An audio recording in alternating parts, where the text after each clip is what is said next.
Thank you, Dr. Abela. Thank you, Alzheimer's Europe. Thank you for delegates who have, like marathon runners, persisted to the last session. I hope this will be interesting, entertaining, and for me this is a personally important presentation because when I was training as a doctor, one elderly doctor told me that whenever I approached someone who had just died, I need to continue speaking and treating that person with respect because for all I know, that person could still be aware of me. And that experience happened to me probably about 10 years ago when I had treated a lady with severe dementia who had not been speaking. I had a conversation with her husband. I had a conversation about her care, what to do. She never spoke to me, but the following month, after 1 month of treatment with anti-dementia drug, that woman not only spoke, but told me what I was talking to her husband about. So that was a shock to me, and it was a reminder of the lesson I had learned many years ago from the doctor. So I'm just basically going to talk about self. Briefly, what is self and personhood? It's not just a lecture in itself, it's even probably a PhD. I'm going to talk and remind people how people with dementia are treated, how the idea that people who have severe dementia somehow lose their self.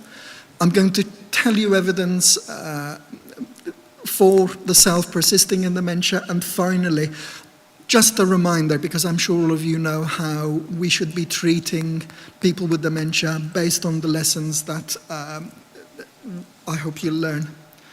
Basically, there are several layers to self. I'm using Damasio's, an American neurologist, hierarchy.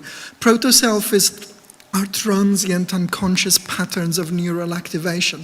For example, when heart beats or when there's autonomic regulation. It is transient and fleeting. The core self is a conscious, non-verbal and emotional state associated with second-order neurons. So, for example, when you see a tree, a region in your brain lights up and you are aware at a very deep, ineffable, non-verbal level of a tree, and that can radiate into all sorts of emotional states or memories. Finally, we have the autobiographical self.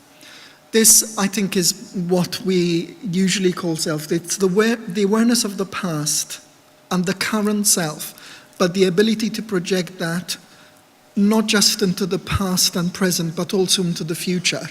It is a narrative which binds us as persons into someone with a past, a conscious present, and a future that we all aspire to. Oliver Sacks talked meaningfully about this in his book, The Man Who Mistook His Wife for a Hat, when talking about a guy with Korsakoff's disease. And he said, to be ourselves, we must have our story, our life story, our narrative, to be ourselves and to rediscover ourselves. And this is what the autobiographical self is. But there is another layer to that. We talk about self as in isolation, but we cause ripples in society, we cause ripples in the world, some more than others. But our interactions with the outside world build a persona, personhood, which is influenced by our interactions with culture, society, family, and others. And the reason I've chosen Ronald Reagan as the illustration in this is, as I will talk later, as his self was destroyed and nibbled away by Alzheimer's disease, his persona, what he did for his country, what he did in the world, good, bad, or indifferent, remained. And it afforded him the respect and dignity that he had earned as President of the United States, irrespective of his neurology. Now, this section I'm going to show you, on one side, it's an incomplete series, because I had to limit myself. It's a series of self-portraits painted by a gentleman in the United Kingdom with dementia. And you will see at the bottom of each portrait a date when that portrait was painted, and you will see how this person has tried to struggle very hard to keep his sense of identity by painting himself. And the rest are simply quotes from various times about how we treat badly people with dementia. Tony Whitehead, who I had the pleasure and privilege of knowing, was a psychogeriatrician who worked from the 60s till early 2000, talked about old age wards as being an annex to the mortuary where people were waiting to die. It was like a dumping place because people with dementia were already dead.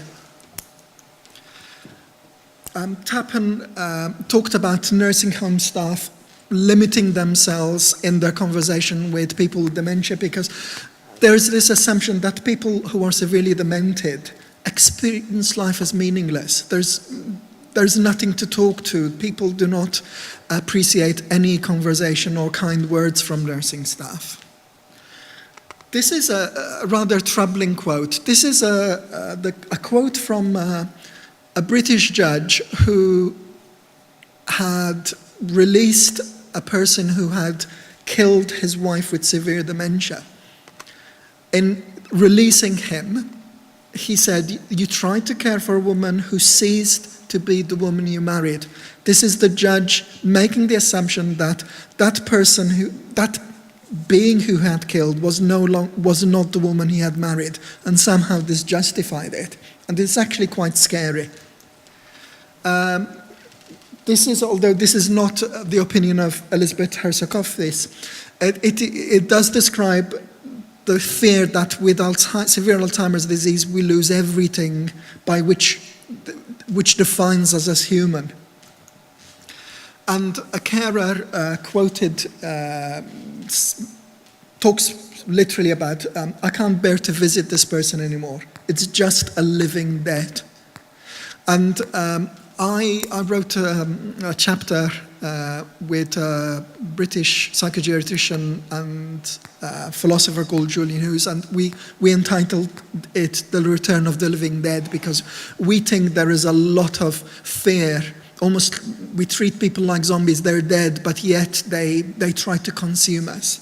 And this is evident in the example of Ronald Reagan, his political legacy was criticized because it was assumed that a lot of decisions he took were because of dementia. But clearly the most striking example of how people with dementia become living dead is William de Kooning, an abstract painter who painted from the 50s to his death in the late 80s. And the last 9 years of his life he painted pictures in spite or because of his severe Alzheimer's disease. And the style changed. His pictures were more vivid and more simple. That is William de Kooning just before he died, and that is William de Kooning when he was young and he started his career. That is the same person. That is the same person who people admire for their artistic talent. But after his death, a committee of the great and good of art critics decided that the pictures he had painted in the last 9 years of his life were not genuine and therefore not worth anything. And it is cultural assassination of the most breathtaking order. It is an assassination of this person's work and life and an assumption that because you have Alzheimer's disease, you have nothing to contribute. These are two quotes from newspapers. First of all, this really ties in with the fear that people have of people with Alzheimer's disease. They are non-people. First one is the Guardian newspaper. Basically, okay, it's not that as bad as the second one. It basically says, can we cope? Can we cope as a society with the burden? People talk about burdens. People being a nuisance, a bother, a drain on our resources. We are talking about people here, but that question has been asked. And although it is a challenge to the health system, we never talk about children with disease as being a burden or people with smoking-related problems as being a burden. The second quote is more frightening because it is actually one of Britain's leading medical ethicist, Baroness Warnock, who basically said people with dementia should be put down. They have no role left to contribute. There was nothing wrong with people being helped to die for the sake of their loved ones or society. She hoped people would soon be licensed to put others down if they are unable to look after themselves. And that coming from a leading medical ethicist, I think it says more about Baroness Warnock's attitude towards the disease rather than any ethical principles that I can subscribe to. So I want to show you evidence of how the self persists in dementia. First of all, the use of language. People with severe dementia still use the word I and me, and that is taken as evidence of awareness of self. And it does persist till quite late in dementia. Carers feel that there's still a person inside waiting to come out. Although that has been criticized by some authors as saying this is almost a projection. We see a picture of a butterfly and the flower and we imagine there's a face. And I don't really agree with this, but certainly some carers do feel and attribute a lot of meaning to activity in their loved ones. But I think people who know someone very well can still see the person persisting. And in fact, the author Bailey, who wrote about his wife Iris Murdoch, still said he believed she was still there, that person was still there.